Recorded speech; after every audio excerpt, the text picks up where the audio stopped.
Bonsoir. Aujourd'hui, nous parlons de l'importance des statistiques dans l'élaboration de toute politique publique et à diverses échelles d'organisation. Les statistiques, ou si vous préférez, comme on les appelle de nos jours, la data. De l'avis des spécialistes, cette data, cette donnée permet d'évaluer les politiques publiques et donc, par conséquent, de les améliorer. Elle aide l'entité en question à prendre des décisions dans divers domaines. L'allocation des budgets, le choix des actions, hiérarchisation et priorisation de celles-ci d'ailleurs, l'utilisation et le renforcement des ressources et même l'orientation vers la qualité des services. Une fois que cette donnée est donnée, eh bien nous atteignons alors l'enjeu de la transparence avec ses concitoyens. Nous parlons ainsi d'objectivité du chiffre, de l'argument statistique, nous parlons de pilotage des politiques publiques. Où en sommes-nous concrètement en Algérie aujourd'hui? En la matière, disposons-nous de l'ensemble des chiffres stratégiques, les recensements ou le recensement économique des entreprises? Rappelez-vous, cela fait déjà plus de 10 ans, c'était en 2011. Où en sommes-nous vraiment? Ces résultats ont-ils vraiment été exploités? Parlons-nous d'update et quand le nouveau recensement économique? Et puisqu'on parle d'investissement et d'IDE ces temps-ci, quel rôle justement jouera à l'avenir la diplomatie économique? L'émission de ce soir est intitulée Statistiques levier des politiques publiques. Bienvenue dans Insight.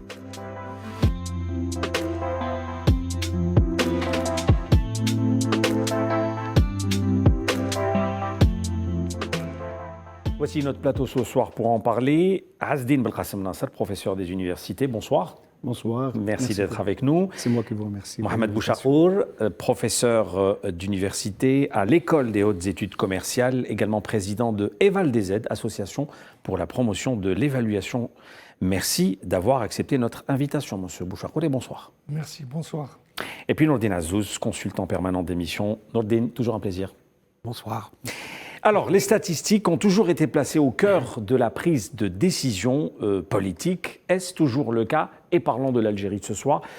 Messieurs, qui souhaitent commencer déjà à donner les premiers commentaires sur la thématique de ce soir? C'est Azdine. Oui, merci tout d'abord pour l'invitation. Pour répondre à cette question très, très vaste et difficile en même temps, en fait, et simple quelque part, c'est pour dire que la statistique n'a pas été toujours au centre des préoccupations, au centre de la décision. Elle a été, bien sûr, à plusieurs moments, bien sûr, au centre, parmi les éléments qui ont fait la décision politique, mais de là à dire que c'est l'élément qui a été central et toujours, je ne pense pas. C'est pour ça que je commence comme ça d'emblée à dire que la statistique est en train de souffrir. Il y a une espèce de régression, de déliquescence en certains moments, dans certains aspects qui nécessitent vraiment un véritable sursaut. Parce que la politique publique, effectivement, en a besoin. Parce que la politique publique, c'est pour prendre les bonnes décisions. Or, pour prendre les bonnes décisions, il faut disposer de la bonne information. Et de l'information de manière continue. Et c'est dans ce sillage-là que je voulais dire que la statistique n'a pas été, on ne s'est pas préoccupé un petit peu suffisamment en tout cas, suffisamment pour en faire un véritable levier et de là à être au centre de la décision publique, on n'en est pas encore. On a toujours privilégié le langage des chiffres en Algérie. Est-ce toujours le cas? Est-ce qu'on fait appel à ces statistiques, à cette data occasionnellement, régulièrement, de nos jours? Bien sûr que les chiffres sont toujours au centre, parce que les chiffres, vous les faites parler, en réalité, comme vous voulez, mais la manipulation, l'utilisation, la destination des chiffres, c'en est une autre. C'est comment, à quoi servent les chiffres, en fait. Comment les interpréter? Comment les interpréter. Donc, la statistique, c'est plus que... Bon, c'est les chiffres, certes, mais moi je dirais que c'est un art, c'est une discipline, c'est une méthode. C'est-à-dire on n'utilise pas les statistiques de n'importe quelle façon. C'est un module façon. à l'université, on est bien d'accord. Bien présent, dans pas mal de spécialités. Bien présent dans beaucoup de spécialités parce que tout le monde a besoin de chiffrer à un certain moment. Et puis je dirais que le chiffre, ce n'est pas le chiffre, on a coutume de prendre en charge la dimension quantitative, mais il n'y a pas que la dimension quantitative. Parce que c'est l'information statistique. En réalité, toute information, quantitative ou qualitative, qui a pour but qui va permettre de prendre connaissance des faits, les faits économiques, sociaux, environnementaux, etc., mais qui est prise en charge par des procédés numériques, elle devient information statistique. Ça veut tout dire, ça voudrait dire que l'instrumentation est importante, ce n'est pas quelque chose d'anodin. Et ça suppose une méthodologie, aussi bien dans la construction, dans le traitement, et puis l'interprétation, évidemment. Donc, tout ce qui est utilisation in fine doit prendre en charge les aspects en amont. Et c'est là où peut-être on va en parler. Il y a du travail à faire, c'est une responsabilité commune, c'est une responsabilité collective. Vous parliez tout à l'heure, dans votre présentation très judicieuse, du recensement. Il y a le recensement, certes économique, peut-être qu'on va revenir, mais moi je pense plutôt au recensement qui fait parler de lui actuellement et dont on attend le lancement. Personnellement, je pense que c'est la bonne occasion. C'est le recensement général de la population et de l'habitat. Parce qu'il se trouve que la statistique en Algérie, quand elle a été mise en branle à l'indépendance, on a commencé par créer un commissariat, mais c'était un commissariat qui s'appelait Commissariat national au recensement de la population. C'est pour dire... Qui était destiné à prendre en charge le premier recensement. Le premier recensement de 66. Ouais. Voilà. C'est-à-dire que pourquoi je parle de ce recensement? Parce que c'est un petit peu l'épine dorsale du système statistique. Et donc c'est important que l'on accorde toute l'attention sur les aspects amont. Parce qu'à la fin, on va avoir les chiffres et bon, on va interpréter. Les avertis, les puristes, bien sûr, vont se rendre compte de certaines, j'allais dire, aberrations quelque part, parce que ensuite on peut savoir où les choses ont mal tourné. Mais sinon, quand on est au stade final, ça y est, j'allais dire, c'est un peu trop tard. Donc le travail de construction est fondamental. C'est là où on va, Parfait. Pour la politique publique notamment. Mohamed Bouchakhouri, il nous donne matière déjà à débattre, CSD. Je vous en prie.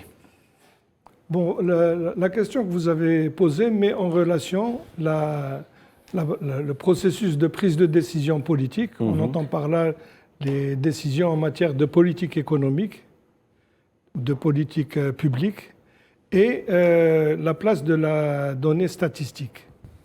Là, je crois qu'il faut commencer par cadrer un peu le sujet en distinguant la question des statistiques et de quelle manière se prennent les décisions de politique publique en Algérie. Il ne faut pas attribuer aux statistiques un rôle plus important qu'il ne faut. Les décisions de politique publique se prennent sur la base d'autres considérations. À la limite, la donnée statistique peut intervenir dans le processus de prise de décision, mais elle n'est pas déterminante. Je prends un exemple très simple, c'est juste un exemple. Prenons un pays où les réserves de change tomberaient de 6 mois d'importation à 1 mois d'importation. Ça, c'est une donnée statistique. On peut dire en une année, nos réserves de change sont tombées de 6 mois à 1 an. C'est un exemple imaginaire d'un pays X. On n'insinue rien. Voilà. Ce n'est pas le cas en Algérie, en tout cas. Ce n'est pas notre cas. C'est une donnée statistique. Elle nous alerte sur la nécessité de faire quelque chose. Mais cette statistique ne nous dit pas ce qu'il faut faire. Elle ne nous dit pas ce qu'il faut faire. Donc, la politique publique qui devra prendre en charge ce péril de la fonte des réserves de change, c'est une politique publique qui devra être élaborée à partir d'autres données. Ça, c'est sur l'aspect prise de décision en matière de politique publique. Maintenant, en matière de statistiques, nous savons que notre système statistique, comme le disait mon confrère et mon ami Belkacem Nassar, c'est un système qui est en souffrance. Et il y a eu, en 1994, je crois qu'il n'y a pas eu de texte depuis, une loi Un décret. qui a un décret, voilà, qui s'est donné pour objectif de construire un système statistique fiable, complet, cohérent, etc. Parce que tout le monde décriait les insuffisances de ce système de statistique. Et donc, je crois qu'à ce jour, le chantier est encore en cours. Ce que je dis là, c'est peut-être un euphémisme, mais tout le monde est assez... La preuve, cette émission se tient autour de ce sujet. Tout le monde est assez mécontent. Parce que nous avons constaté un manque flagrant en la matière. Voilà, absolument. Aussi simple que Et ça. le système statistique aujourd'hui ne permet pas de prendre des décisions. D'abord parce que la statistique, c'est une composante ou un ingrédient qui rentre dans une information plus élaborée, qui permet, elle, de prendre des décisions à caractère de politique publique. C'est un ingrédient, c'est une donnée. On fait la différence entre une donnée et une information. Ça, c'est très important. Et ces données-là, soit elles ne sont pas disponibles parce qu'elles ne sont pas collectées, soit elles sont collectées, donc elles sont disponibles, mais elles ne sont pas accessibles. Je ne parle pas seulement pour les chercheurs qui souffrent de l'absence d'accessibilité aux informations. Je parle y compris pour les institutions publiques. Parfois, une information est dans un ministère et un autre ministère doit prendre une décision qui nécessite ce type d'information. Ils ne savent même pas qu'elle est dans le ministère qui est à côté. Donc, tout à fait. Disponible, accessible. Il faudrait que cette information soit dans la forme voulue, parce qu'elle peut être trop agrégée. Si elle est trop agrégée, vous me donnez une information sur l'industrie textile. Moi, mes préoccupations, c'est l'industrie de la filature. Ça ne m'éclaire pas beaucoup.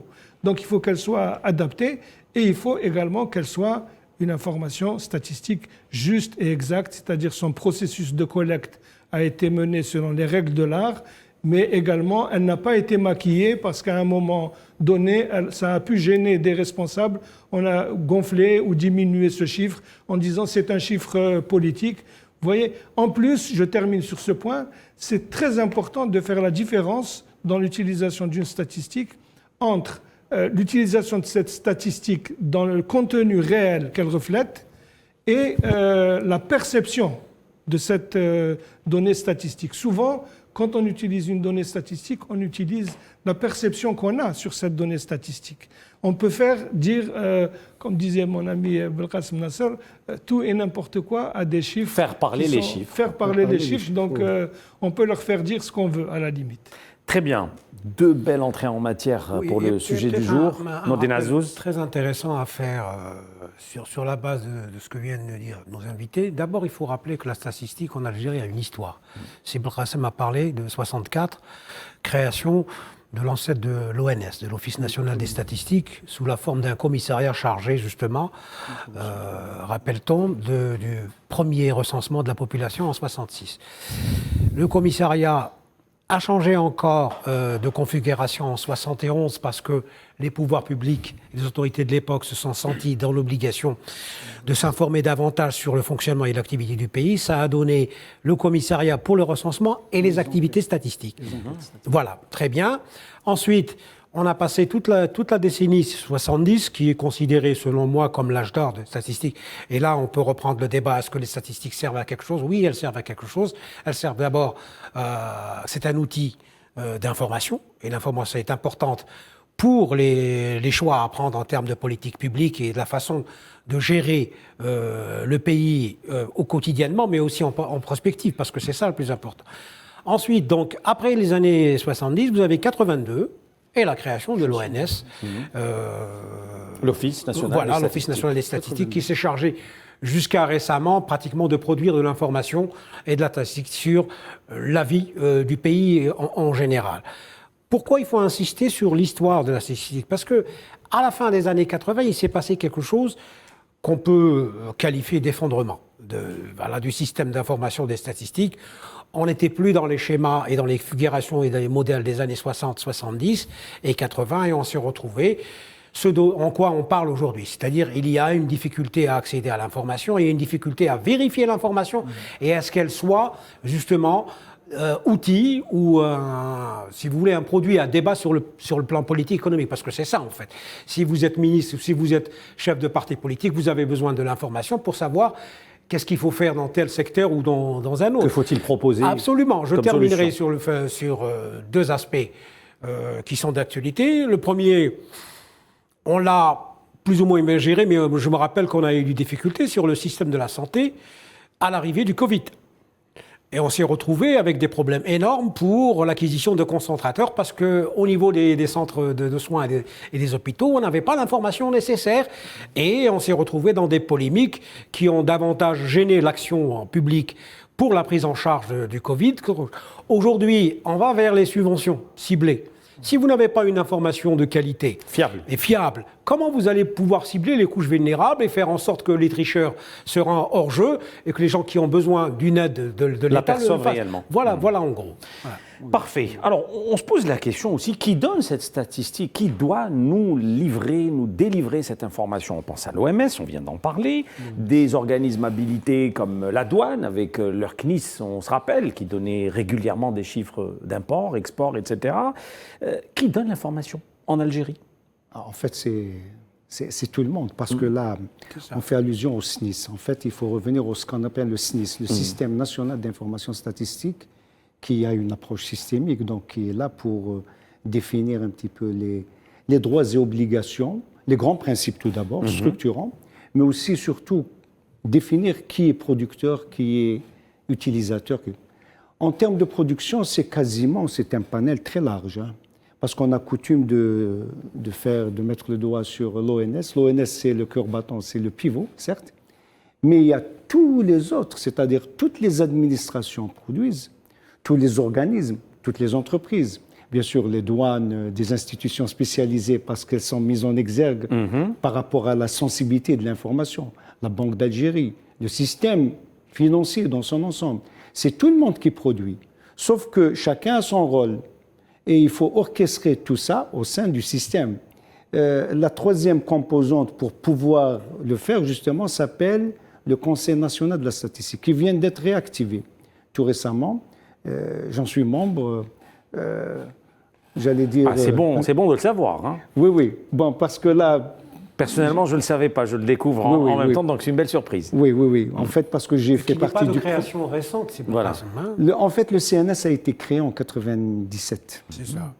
Et j'ai fait partie de ce premier CNS à l'époque par ma fonction. On ne va pas vous demander votre âge, Siazdi, ne vous inquiétez pas. Eh bien, de toute façon, les chiffres 6, c'est entamé. Puisqu'on est dans les chiffres. Non, mais c'est pas... Voilà, on pense que c'est... Oui. Et puis, on a donc lancé le Conseil national de la statistique qui n'a pas survécu à quelques semaines, malheureusement. Pour des raisons essentiellement, extra en tout cas, pour ne pas dire politiques. Bon. Et on l'a réactivé en 2008, 2009 exactement, à la faveur de la présence d'un instrument qui jouait le rôle de tutelle. Parce qu'il faut quand même une tutelle qui est là pour booster, pour impulser. Et en l'occurrence, le commissariat général à la planification et à la prospective, qui est devenu ministère de la prospective, qui n'existe plus maintenant. Et donc, ça a été réactivé et ça a affiché de bonnes et de belles ambitions pour remettre de l'ordre, parce que le CNS est là pour justement contribuer à la bonne définition de la politique de la statistique, qui, elle, est du ressort du gouvernement. Le CNS est là pour jouer le rôle de concertation, de coordination, de dialogue, même si des fois le dialogue ne peut éviter certaines polémiques. La fameuse polémique de 2011 à propos du taux de chômage, etc. Au contraire, il faut encourager ça. Ça montre que les gens s'intéressent, que bon... Et puis l'institution, pourquoi je rattache ça à la dimension institutionnelle, c'est très important. L'institution pour qu'il y ait une tutelle derrière, un peu, qui encourage. Oui, une tutelle, oui. D'ailleurs, je vais parler de cette tutelle, enfin mon avis personnel. La question est prévue en tout cas. Très bien. Et donc la tutelle a disparu. L'ONS s'est retrouvé quelque part orphelin, je dirais, malmené. Allez, le mot est lâché. Quoi faire? Bon, l'ONS est un instrument. Une équipe très, très expérimentée, très technique. Hein. Il n'y a pas de souci. La stat, c'est vraiment une technicité extraordinaire. Oui, parce que des fois, les gens pensent que les statisticiens de l'ONS, ils font ce qu'ils peuvent avec les moyens de bord. il va falloir justement donner les moyens qu'il faut, hein, parce que là aussi c'est un autre chapitre. Et ça évolue très vite à l'échelle internationale. Oui, absolument, parce qu'il y a des engagements. Et puis, on redéploie une autre institution, le ministère de la numérisation et des statistiques, pour que ça serve, parce que c'est le ministère des Finances. Mais le ministère des Finances, c'est un gros plateau, il ne peut pas s'occuper avec ses régies, etc. Donc, disons, avec ce ministère, il y a une réactivation toute récente. Est-ce que ça sera la bonne? J'ai dit, quand Thomas, est-ce que ça sera la bonne? On l'espère. Ceci dit, moi, de mon point de vue, sur le plan du design institutionnel, il serait plus judicieux qu'une institution comme la statistique soit plutôt détachée de toute tutelle, enfin de toute tutelle, c'est pas libre de... Mais en tout cas, elle n'est pas arrimée à la dimension autonomie par rapport à l'échiquier gouvernemental. D'accord. Mais à l'État. Il y a des modèles internationaux pour ça. Voilà, absolument. Et là, parce qu'on est en train de... C'est le constat qui nous fait dire ça. Et entre-temps, on a perdu du temps. On a perdu beaucoup de temps. Tout à l'heure, ce n'est pas exprès que j'ai parlé du RGPH. Vous vous rendez compte? C'est la première fois dans l'histoire de l'Algérie, ça fait 60 ans qu'on est en train de l'existence du pays, j'allais dire, indépendant. On a organisé 5 recensements. Le 6e étant celui-là. En juin. Il arrive en juin. J'espère. Annoncé. C'est annoncé par... Bon, attention, je me méfie des annonces. Par le ministre des Statistiques. Oui, mais je ne veux pas que ça, oui. Il y a une intention de l'organiser. Voilà. L'intention y est. Mais attention, il faudrait bien préparer la chose. Et il faut la faire. Moi, je souhaite que ça soit fait le plus tôt possible parce qu'on a perdu 14 ans. Alors que le recensement a un caractère décennal. En 2008, on s'était promis, pour ne pas dire on s'était engagé pour dire, 10 ans c'est beaucoup, décennal. On va le faire en 5 ans parce qu'on dispose d'une base de sondage, on sait faire. Le suivi du registre de l'état civil est quasiment bien tenu, à quelques... Voilà. Il reste les autres aspects. On a une base de sondage. On a raté le coche 2013, on a raté l'occasion de 2018 et on est en 2022. Or, ce n'est pas un luxe, ce n'est pas un gadget, loin s'en faut. C'est un instrument important de politique publique parce qu'avec le recensement... C'est notre sujet du jour. Oui, c'est tout le monde qui va s'en servir. C'est tout le monde qui va se nourrir des résultats du recensement. Non seulement les utilisateurs, parce que, et encore nouveauté, il va porter sur tous les aspects de la vie économique, sociale et environnementale, des aspects de récolte et de données statistiques environnementales sont intégrés. Ne perdons pas le temps. Eh bien, l'appel est lancé. On a des engagements. Oui, bon, voilà, c'est-à-dire il faudrait qu'on le réalise en 2022, le plus vite possible, pour qu'on passe à autre chose. Et on va parler peut-être aussi du recensement, parce que tous les recensements, ce sont en fait de grosses enquêtes élargies. Si vous permettez, on va revenir au recensement économique, qui est un chapitre extrêmement important. Là aussi, oui. Mohamed Bouchakoul sur cette question. Et puis j'aimerais bien qu'on parle de ces plateformes numériques qu'on voit un peu partout, genre TBN, le tableau de bord national initié par CARE en juin dernier, et qui visiblement donne des chiffres aussi intéressants. Oui. En fait, la question que vous avez posée concerne l'offre d'information. Qui produit la statistique? Ça fait partie de l'offre globale d'information. Qui dit offre globale d'information nous incite un peu à nous interroger aussi sur la demande d'information. Parce qu'il faudrait que cette offre corresponde à la demande. Qui produit l'information? Aujourd'hui, on peut dire que tout le monde est censé la produire. On a cité donc l'ONS, vous avez cité la Direction nationale des douanes. Tout récemment, le CNESE a mis en place une plateforme qui est spécialisée dans les objectifs de développement durable. Donc, c'est au mois de mars qu'ils ont mis en place cette plateforme qui repose sur une multitude de sources, mais dans le sommet, la partie visible concerne des objectifs de développement durable. Et là, je crois que le programme de développement durable a sérieusement boosté la mise à niveau du système statistique. C'est un engagement international autour de l'agenda des objectifs de développement durable qui a incité donc les institutions, notamment l'ONS, à faire des efforts considérables pour se mettre à niveau. Et là, je crois que l'ONS est en train de franchir de grandes étapes vers... Alors, juste pour qu'on comprenne bien qu'il ne s'agit pas juste de savoir qui propose l'information. Vous avez également la plateforme de CARE, donc la société civile devrait aussi produire de l'information, chose qu'elle ne fait pas. Il y a également des blancs ou des vides en matière de sondage, d'opinion.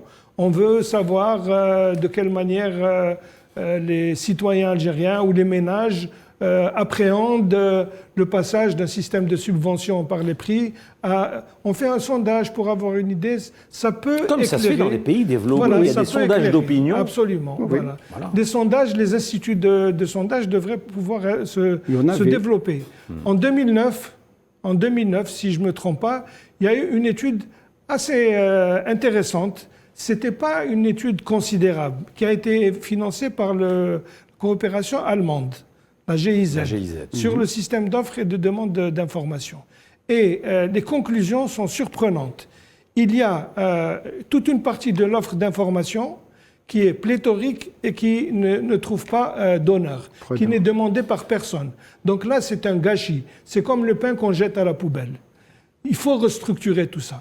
Il y a une série d'informations dont les entreprises ont besoin, mais qu'elles ne demandent pas ou qu'elles ne demandent que lorsque l'entrepreneur est dans des difficultés. Il tombe... Donc là, c'est un peu le truc du pompier, mais l'information aurait dû être demandée avant qu'ils ne prennent une décision.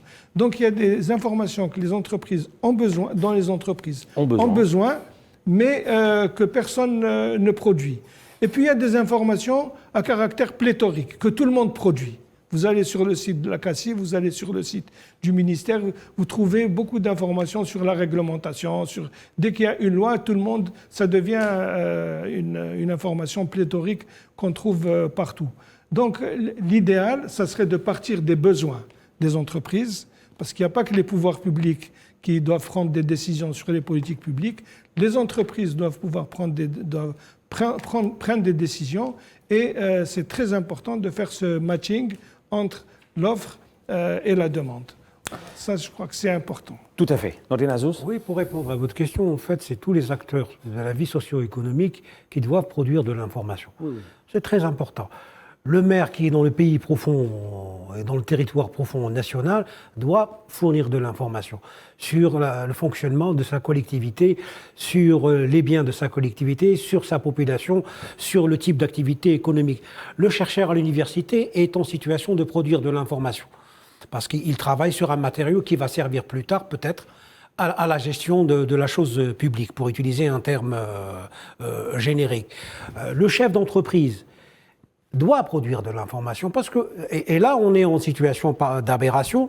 Bon, je vous parle d'une période où j'ai travaillé sur cette question-là, j'espère qu'on en a fini avec ça, où vous avez des responsables de départements ministériels qui ne savent pas quel est l'état de santé d'une entreprise. Et on se retrouve parfois à débattre sur la façon de restructurer son financement ou d'aller chercher d'autres formes de politique pour orienter son industrie. Donc tous les acteurs socio-économiques doivent fournir de l'information pour qu'elle serve justement d'abord à informer le décideur de ce qui se passe dans le pays à tous les niveaux.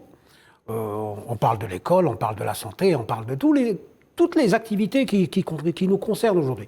Et puis qui va permettre après d'orienter une politique ou alors de procéder à la mise en place d'une nouvelle forme de gestion de la chose publique. Le problème chez nous, c'est que, c'est vrai ce que vient de dire c'est Boucharo, c'est vrai qu'il y a une information pléthorique parfois, mais l'information utile qu'utilise l'ONS, par exemple, pour produire du sens, parce que le chiffre en lui-même, c'est à l'état brut. Si on ne lui donne pas un sens politique et on ne met pas ce sens politique sur le bureau d'un ministre ou d'un responsable, ça ne sert à rien. Donc il y a aujourd'hui des acteurs qui sont frileux à donner de l'information et il va falloir se réfléchir pourquoi.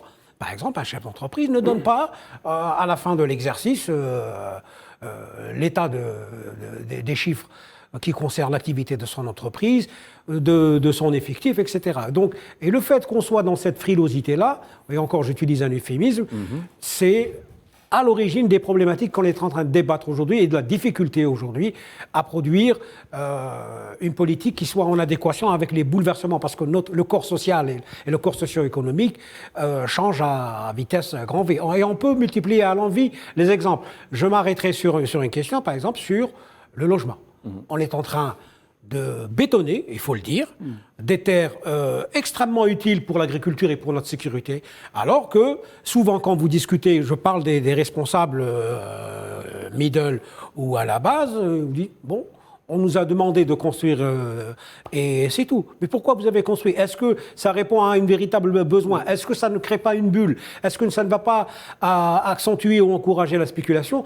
Voilà. Donc, sur la question de cette difficulté ou de cette frilosité à avoir de l'information, je pense que de toute façon, les pouvoirs publics et les gouvernants doivent réfléchir à plus d'une fois. Alors, Azim, oui, Mohamed Bouchakor. Une toute petite...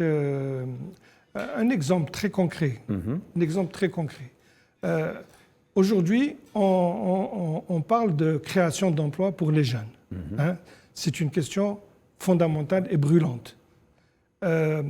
La création d'emplois pour les jeunes, c'est lié bien sûr à l'entrepreneuriat. Je parle des emplois économiques. Hein. Et tout le monde parle du potentiel économique algérien. Tout le monde dit l'Algérie, qui est un pays qui a un immense potentiel, etc. Mais ça reste au stade du slogan. Quand il y a eu le travail sur la stratégie nationale des exportations, tout le monde a dit l'Algérie a un grand potentiel en matière d'exportation hors hydrocarbures. Mais quand on a demandé, donnez-nous les documents, personne n'a sorti un document disant voilà les fiches de projet ou les idées de projet qui reflètent le potentiel, au moins 2 ou 3 pages pour chaque type de projet. Alors, c'est très important ce que vous avez dit. Au niveau des wilayas, c'est là où il y a le potentiel, ce n'est pas dans les ministères. Les potentiels sont dans les secteurs et dans le territoire.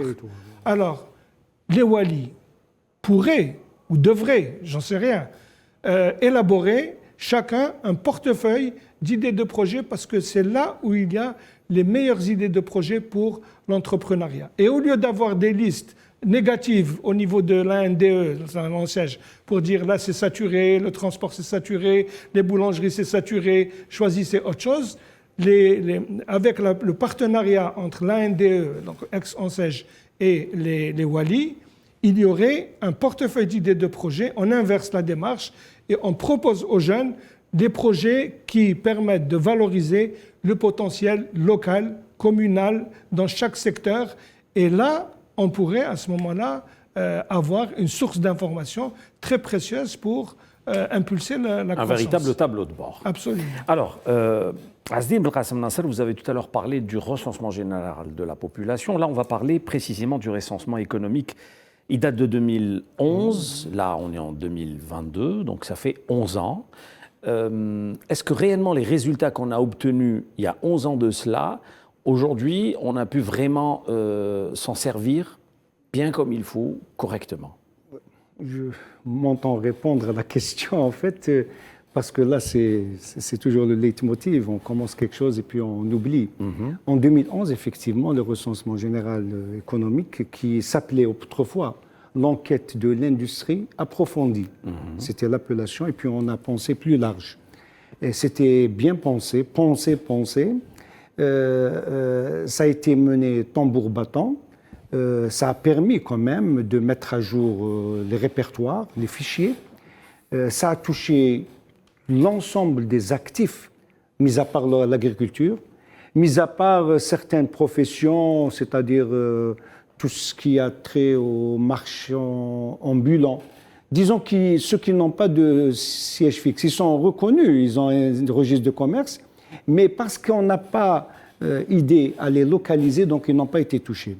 Disons que ça a été une opération quasiment réussie. Vous voyez que là où ça marche, on dit... Sauf que c'était prévu que ça se réalise en 2 temps. Donc on a réalisé la première phase, qui a consisté à mettre... à débroussailler, à diagnostiquer, à palper un petit peu le terrain, à dégager certaines grandes tendances. Il y a eu des tendances très intéressantes. On le savait, mais le résultat nous a confortés dans nos... Bon, Par exemple, la sphère privée, la dominance du tertiaire. Voilà. Et à l'intérieur du tertiaire, notamment le commerce et le commerce de détail. Bon, c'est des choses, mais avec des chiffres très intéressants, très parlants. Entreprise familiale pour le secteur privé. Absolument. Au sein du privé, bon, les histoires de PME pour dire que finalement, PME, il y a combien, grosso modo, et dans les PME, c'est les TPE. Et TPE, donc essentiellement toutes familiales. Petites entreprises. Voilà, très petites entreprises. Bien. La deuxième phase, qui était justement ambitieuse, qui avait pour objectif d'aller de l'avant pour voir les possibilités d'améliorer, de corriger, parce que toute action statistique, il faut le savoir, la statistique n'est pas une science exacte. Donc il y a toujours matière à remodeler, à redresser, etc. Donc c'était dans l'objectif de voir où ça ne va pas, pourquoi on n'a pas pu toucher, on n'a pas pu... Donc ça a amené à la nécessité d'opérer, d'aller vers des enquêtes ciblées, d'une part, et d'autre part, de revoir le cadrage. Parce que le recensement a été très bien accueilli, salué par certaines institutions internationales. Je pense qu'on va le revoir, on va le remettre sur... Il n'est pas le seul, donc j'ai parlé du RGPH, le RGE, il y a le RGA, le recensement général de l'agriculture aussi. Vous voyez, qu'est-ce qui empêche aussi d'autres grands secteurs de faire des opérations comme ça, très vastes il y a un problème de cadrage, de coordination. C'est pour ça que je parlais tout à l'heure du CNS, je l'ai cité, parce que le CNS est censé être l'endroit où on met de l'ordre. C'est-à-dire qu'on est en train de dire qu'il faut encourager la production. Personne ne peut limiter ou interdire à quiconque de produire de l'information. Sauf qu'il y a information et information. Au contraire, il faut qu'il y ait de l'information. Vous parliez tout à l'heure du tableau de bord de Kerr, qui est très méritant, etc. Il faudrait qu'il y ait des instituts de sondage privés, etc. Et puis on fait la confrontation des statistiques et des idées. Mais à un certain moment, le CNS a un rôle quand même assez officiel, assez stratégique, pour dire qu'on est dans la statistique publique qui, elle, est là, puisque c'est notre sujet, définit, oriente, impulse la politique publique, qui est le moteur un petit peu de toutes les politiques. Et à ce moment-là, il faut être, encore une fois, je l'ai dit tout à l'heure, regardant sur l'aspect qualité, l'aspect fiabilité, l'aspect régularité, etc. Il y a aussi la vision qui porte sur la ressource humaine, parce que c'est là où tout se joue. Quand on parle de l'information territoriale, j'en sais quelque chose. Oui. Donc, au niveau territorial... Pour une fonction jadis. Oui, voilà. En réalité, on avait à un certain moment, c'est extraordinaire, on a régressé aussi en la matière. On avait un réflexe qui consistait à produire de manière régulière ce qu'on appelait des monographies. Elles valaient ce qu'elles valaient.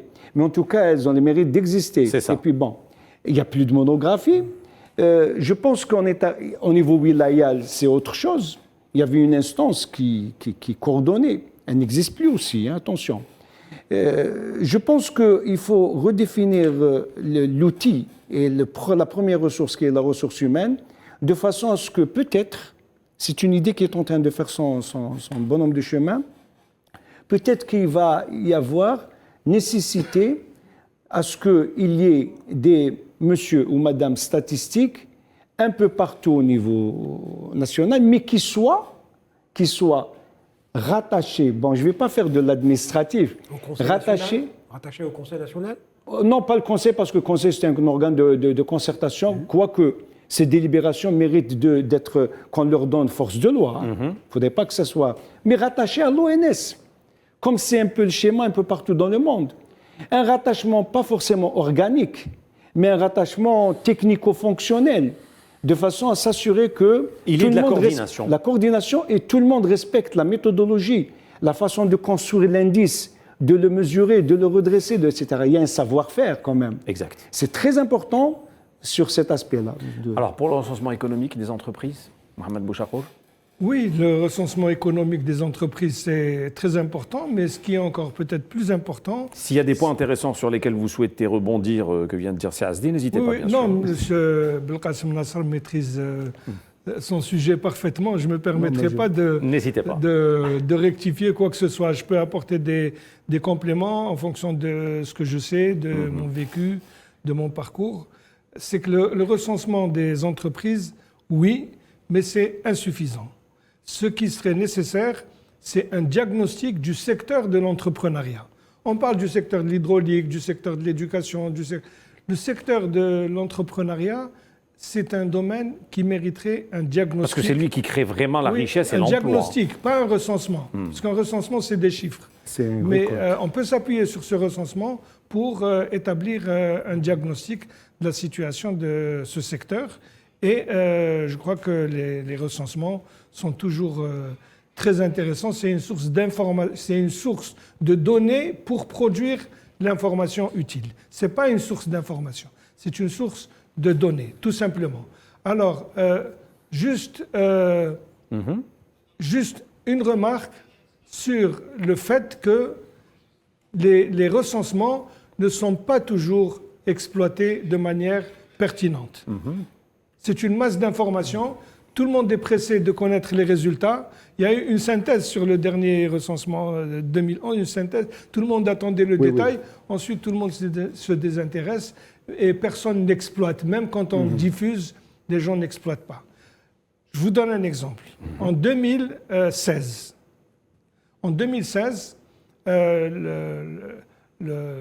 une activité du FNUAP a consisté à tenir un séminaire. Il y a un expert une étude et un expert qui est venu et qui a développé le concept de dividende démographique. Le dividende démographique, c'est quoi? Le dividende démographique, c'est que dans un pays, à un moment donné de son évolution, de sa transition démographique, la population en âge de travailler, c'est-à-dire celle qui a un emploi, mais aussi celle qui n'a pas d'emploi, mais qui est population active, en âge de travailler, est supérieure à la population qui est inactive, c'est-à-dire ceux qui sont à l'école ou ceux qui sont à la retraite. Voilà. Ça, c'est un dividende démographique, c'est-à-dire on a un potentiel de force de travail qui, si on leur trouve une activité, peuvent être une source de croissance et de développement. On a raté le coche. C'était en 2016, statistiquement. Donc ça dure 2-3 ans. Après, on a raté. Donc ça, on a raté cette occasion. Maintenant, c'est une situation qui a été dépassée. La population en âge de travailler est inférieure à la population qui n'est pas en âge de travailler. Donc, très bien. Merci pour cet exemple édifiant. Nordine Azouz, une réaction avant de passer. Il reste 10 minutes. Disons une tentative de récapitulation que je considère comme utile par rapport à ce que viennent de dire nos invités. Le constat est que la question de la statistique, de sa gestion et de sa mise en pratique pour les activités du pays est un problème. Un des éléments de ces problèmes, c'est qu'il y a un manque d'accumulation. Sibel Qassem a parlé de l'enquête ou de la statistique économique en 2011. On a fait la première phase et la deuxième phase, on ne l'a pas faite. Il y a un problème d'accumulation qu'il faut régler. Un autre élément qu'on n'a pas encore abordé, mon cher Ahmed, c'est celui de l'informel. Nous sommes dans une société dominée à outrance par la sphère informelle. Donc si vous avez un problème de... Et là aussi, les pourcentages varient. Absolument. Si vous avez un problème d'accumulation et que vous deviez regarder la société et essayer de chiffrer ses activités alors que l'informel est dominant, allez-y, trouver une solution aux difficultés. Donc ce qu'on espère aujourd'hui, c'est que la mise à disposition aujourd'hui de toute cette ingénierie qui est en train de se mettre en place depuis 2019 en gros, se réalise très très vite et que soit sous l'égide du ministère des Statistiques et de l'Organisation ou alors en donnant davantage de prérogatives à l'Office national des statistiques, on puisse réellement donner la prérogative et les marges nécessaires aux acteurs qui sont dans la statistique et qu'ils puissent travailler correctement. C'est ça l'enjeu, moi, je pense. Parfait. Alors, il y a bien sûr la statistique, il y a aussi le temps. Donc, c'est bien beau de disposer de tous ces chiffres, mais à condition de les avoir à temps. Donc, aujourd'hui, il faut le dire, nous disposons parfois de cette data, mais en retard. Comment y remédier une bonne fois pour toutes en Algérie? Parce que ça ne sert à rien d'avoir 5 ans après des chiffres dont on avait besoin 5 ans auparavant. Oui, la data, la big data, je dirais, parce que là, c'est surtout ça, c'est l'utilisation à grande échelle de l'information. On est à l'ère digitalisée aussi. Donc, les moyens technologiques, informationnels modernes sont là. Il y a un problème aussi d'adaptation et d'acquisition de savoir-faire. Parce qu'il ne faudrait pas que ça soit un effet mode non plus. Tout le monde parle du digital sans pouvoir... Il faut s'assurer que l'on maîtrise les choses. Et puis, moi, je pense que l'essentiel, c'est que l'on enclenche le processus. C'est déjà le cas. Il y a des aspects vraiment encourageants. Il ne faut pas dire que ça ne marche pas. Non. La fibre optique, par exemple, est en train de se généraliser un peu partout. Mais il faut qu'il y ait, encore une fois, je m'excuse de revenir à une espèce d'arbitre, pas d'arbitre, mais de garde-fou pour dire où en sommes-nous, l'évaluation. Pour évaluer les choses, on fait l'évaluation pas de n'importe quelle manière, n'est-ce pas, là aussi. Et donc, pour pouvoir rattraper, c'est pas pour rattraper, parce qu'on ne rattrapera pas tout, c'est pas possible, mais qu'on se fixe un cap, un objectif. Si par exemple, je me reviens au RGPH, si on se dit le RGPH doit se tenir, doit être réalisé coûte que coûte en 2022, puisqu'on a tout préparé. Techniquement, tout est là. On a même pensé aux tablettes, 60 000 tablettes, etc. On les a programmées. Le ministère de l'Intérieur est préparé pour ça, il est donneur d'ordre, etc. Alors qu'est-ce qui... Bon, il ne faut pas tergiverser. Vous savez, la plupart des RGPH ont été réalisés plus ou moins bien. Le plus mauvais, c'est celui de 98 qui est resté un petit peu... RGPH, recensement général de la population et de l'habitat. Mais on a un savoir-faire. Donc le rattrapage peut se faire, je vais faire un peu cocorico, de manière assez, comment dirais-je, costaud. L'essentiel, c'est de fixer le cap pour recensement général de la population et de l'habitat en 2022. Recensement général économique, à quel moment? Quand est-ce qu'on va pouvoir le... Des deadlines. Voilà. Tout simplement. C'est ça qui... Donc, il faut savoir fixer des priorités. C'est le rôle de la stratégie nationale de développement de la statistique. C'est de fixer des priorités, parce qu'on ne peut pas s'attaquer à tout en même temps. C'est de définir les moyens et les ressources. Et c'est d'utiliser un vocabulaire commun. En fait, c'est tout ça qui doit être... Bon, mais on a bon espoir. Moi, je pense que cette réactivation du CNS, quand même, est de bon augure. Faut pas... J'ai senti vraiment une bonne volonté d'aller de l'avant cette fois-ci. Il n'y a pas de raison pour qu'on reste. Très bien. 5 minutes, on va essayer d'être bref. Mohamed Boucharkoul, sur le retard des statistiques, moi, rapidement. Je pense que l'âge d'or de l'ONS, c'était quand il y avait un grand ministère de la planification. Et le Conseil national des statistiques, c'est bien. Mais je pense que l'Algérie a besoin d'un grand ministère qu'on appelle prospective, planification. C'est ça qui va rebooster des organismes comme l'ONS. Je crois que ça, c'est quelque chose de déterminant. J'aimerais qu'on termine rapidement aujourd'hui sur les IDO, les IDE, investissements directs étrangers, les investissements de manière générale. Cette diplomatie économique, on en parle tellement ces derniers temps. Alors, tout ce beau monde-là, s'il n'a pas les bons chiffres, il ne pourra jamais faire son travail convenablement. On est d'accord. Quels sont les leviers aujourd'hui qu'il faudrait impérativement mettre en place pour qu'on puisse y accéder, je parle des chiffres, des statistiques, de la data, et de la manière la plus rapide et la plus efficace possible? Oui, c'est tous les instruments qui doivent être, dont doivent se doter tous les instruments, tous les organismes qui produisent la statistique. On commence souvent par construire un site web, et encore le site web qui n'est jamais updaté. Voilà, oui. Ouais. Bon.